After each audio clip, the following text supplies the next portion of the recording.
Okay, good morning. This is part 5 to the Waltman family reunion in 1984 in Atwater, California. I ended with going back to the campground,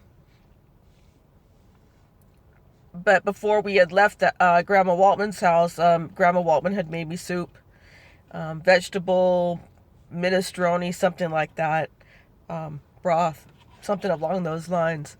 I don't believe it was chicken soup. It was like a vegetable-based soup. And so I could have something to eat, warm in my stomach, make me feel better. Uncle Tom and Aunt Rose was sitting on the couch. I was sitting on, I want to say it was like a fireplace hearth. I know I was sitting over on this side on something, and there was a couch over to my left, and Uncle Tom and Aunt Rose was sitting over there, and Tony was already there because I had woken up and came out into the living room when I heard someone, I heard voices after I went to the bathroom and whatnot. And Aunt Marie brought me a small bowl of soup so I could eat something. But after that, we went back to the campground. And I'm not sure what time it was. And then we went inside the tent, and I believe it was that day, that night, that first night, that I talked to the cousins. If not, it was the second night. All the cousins at some point, either the first night or the second night, came into our tent, and we were telling stories. I mean, I don't know how many people we had inside there. Tony and I had a good sized tent, and everybody was sitting on the ground. All the kids. I think all the kids, whatever kids there were, most of them came inside of our tent. I think all of them actually. So there was a good amount of people inside there. Me and Tony, of course. And I remember Cammie was inside there. That was Rita's daughter. And some small kids. So like I said, pretty much I think all the kids were inside of our tent. The adults were, I don't know, talking amongst themselves. And we were telling stories, and I don't remember on how the story came to be, but we started talking about ghost stories for some reason. I don't remember. So I was sharing experiences with ghosts, spirits when I was growing up as a kid, and not even thinking about what I was saying at all. We were just talking, and then we told make-believe stories. I was talking about like stupid stuff like Bloody Mary. Probably wasn't a good idea to have done that. And some other ghost stories about the claw, this hand had to do with a pirate, and about this claw to come back at you. I don't even know. I know some of the kids were little. So probably, like I said, I was 19. Probably not a good idea to have done that. And, we're at a campground. Just didn't, I wasn't thinking. Okay. That's really because I would not have done that on purpose. Just wasn't thinking. They were asking questions and stuff, and everybody seemed to be okay, except when it was time for them to go to bed. And, so they had went to bed, and apparently they had problems sleeping, the kids. And I heard about it the next day. And I got yelled at. And I don't remember, when I say yelled, I mean, they were stern. Whoever it was, there was like a couple, 2 or 3 people that yelled at me, actually. Because someone came to our tent and wanted to know where I was at. I don't remember who it was. It could have been Aunt Marie that came to my tent and said, so-and-so wants to talk to you. Which I think it was Aunt Marie, actually. Because I already had a good rapport with her. And I was like, okay. So I went over to the table that was far away from ours. Not that far, because we were like, everybody was like set up in a row like this, and like this. However, the ones that had their RVs, how they had them positions like this way or this way, and then like the tents went across this way, and then other areas and whatnot. I do know that some people stayed at Grandma Waltman's house. I don't remember who that was, who stayed over there. It really didn't matter. We had our tent. And so I went over by where, I know it was the table that where Rita's RV was, because the first day I was there, when I was sitting with Aunt Marie and whomever was there at that table when I had started my period, she had asked me to go. She goes, go, my daughter, Rita, is in there. She goes, she has something for you. So wherever that was, that's the table where all these family members were at. And that's where I was taken, because whoever there wanted to have a talk to me, wanted to have a word, and they did. And I don't remember exactly what whoever it is said to me. What, like, did you tell stories last night? Yes. What did you tell ghost stories? Yes, I did. What, like I said, I don't remember the exact words, so this is ad lib. Like, basically, what possessed you, or what made you start talking ghost stories? Well, I wasn't the only one. I was the main person that was telling the stories. Then, I mean, I don't remember if Tony told one. He might have. Somebody else said something else. But the kids were really in tune to what was being said. Like I said, I was the culprit. I took the fall for it. I took the blame for it. And because I was the one who mostly was telling it, stories. And then we were talking about the Ouija board, and and they asked me, did I tell them something about like Bloody Mary and different experience I had? I said yes. And they go, you need to tell them that none of that is true. And I'm like, well, stuff did really happen to me. I had experience, but well, you have no idea. Them kids have been up all night, pretty much. They couldn't sleep. They were screaming. They didn't want to go to sleep because of what I said. They were afraid. I think like a couple of them got whipped for it, So when I say yelled, I'm not saying that everybody's like, wah, like that. That's not what I mean by yelling. I refer to it as getting yelled at. Get in trouble from the new relatives I just met for telling these stories.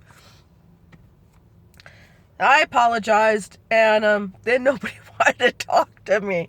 I thought, oh crap, I just meet this family and now everybody hates me. That was like my interpretation for it. That's how I felt.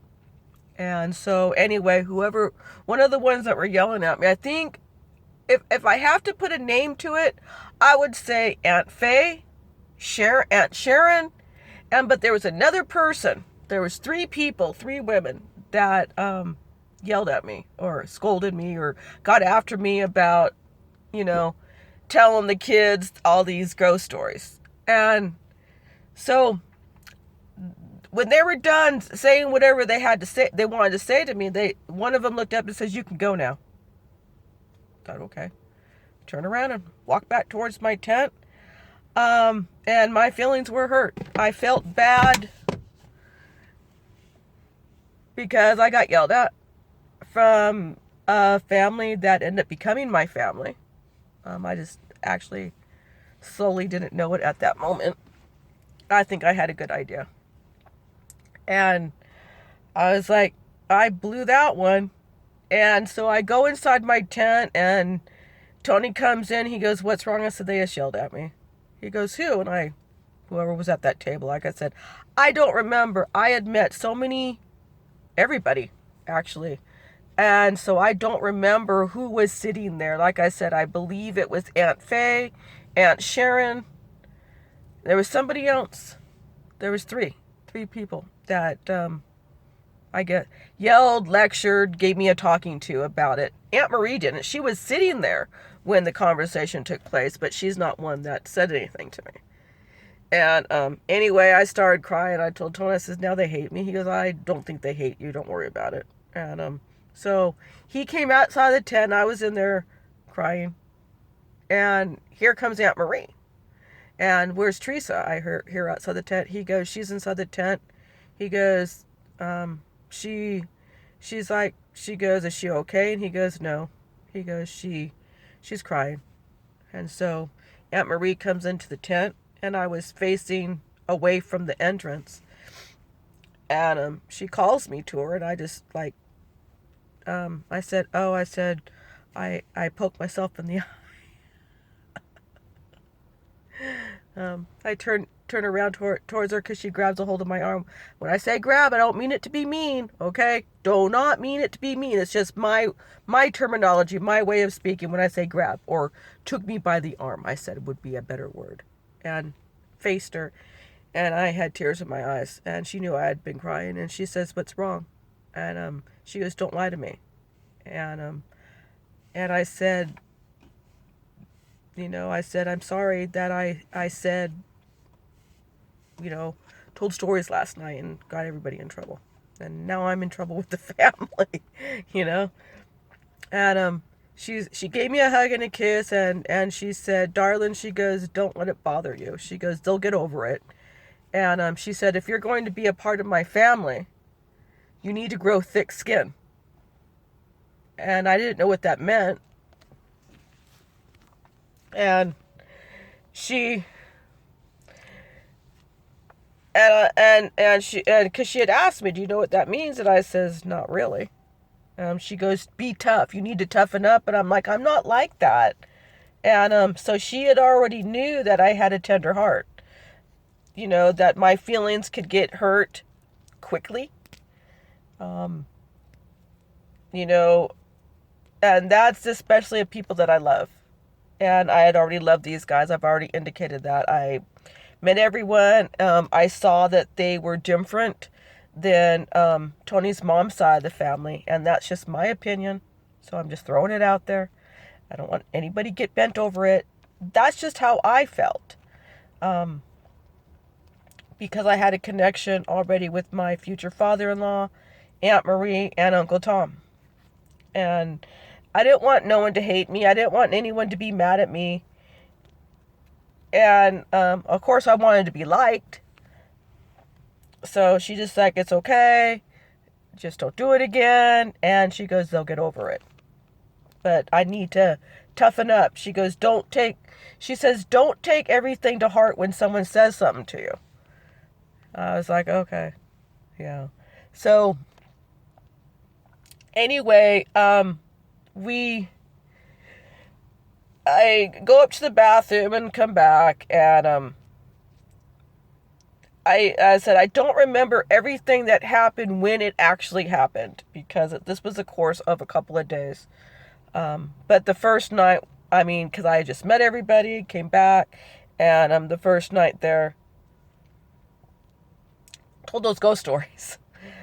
Wasn't a good thing to do, and I didn't repeat it. So I had to go. I even went and told the kids, by the way, I was only making it up. None of that was true. They told me to tell them that regardless on how I felt about it. And I didn't want to lie, but I guess, I kind of had to tell the kids. It's all true. It's not, none of it's true. None of it happened. I was just, having fun. I'm sorry. That's not true. Doesn't exist. So the kids could go to sleep. And at some point during these days, we went on I think it was probably on the last day I was there, because my period subsided, and there is a muddy water, the lake, the stream, the river, whatever that was, and you rafted down it. So we got on the I don't know, not an inner tube, one of those like raft thingies, floaty devices that you lay across, and floated down. But I remember being in the water was warm, I believe, not hot, but it wasn't cold, and I remember seeing the cow poop. But see, Tony told me about that already, so I kind of knew what to expect. I really saw like the cow poop. I wasn't in the water very long, and ended up getting out and walking, and I talked to Cammie for a few minutes. She was a couple years younger than I. and I talked to her for a few minutes, and then after that I walked, and she's the only cousin I remembers the name of. One of the kids, I guess I can consider it. I don't remember who the other names of anybody was. I said I couldn't put a name to mostly anybody that was there, except the uncles and the aunts. I knew who they were, and that was pretty much it. Still walking up and stuff like that. So went inside the tent, came out, that type of thing, and there was a point of wherever that we ate during the course of, I don't know, some point when we were there. I do remember not eating 3 meals a day. I didn't. Other people did, but I didn't. I normally didn't eat 3 meals a day. And I remember my sister-in-law, Joyce, coming up to me at the picnic table. She goes, well, you might as well eat. You're the one we're all paying for it. There was a point to where like Aunt Marie was going around and collecting money because her and Uncle Bud paid for everything up front. They paid for the campground sites, they paid for the food, whatever expenses they paid for it, and then came and I think I touched on that like on one of the first or second or maybe third video that I did, but there was a point on it to where Aunt Marie came back and she gave Tony the money back for whatever our expense was, and said, you guys aren't paying. And I thanked her for it. And she said, don't say anything to anybody, because she took Tony aside inside the tent and gave it to him. And then he told me afterwards. And then Aunt Marie, when she came back to our picnic table, I went up and thanked her and said, whispered in her ear and said thank you. And so yeah, I mean, we ate whatever it was. I couldn't even mention the food. I have no idea. Barbecue food, I suppose. And the time spent was very enjoyable. I liked it. I loved it. So I want to, with this video, okay, I'll stop with that one because I'll do part 6, when vows were made.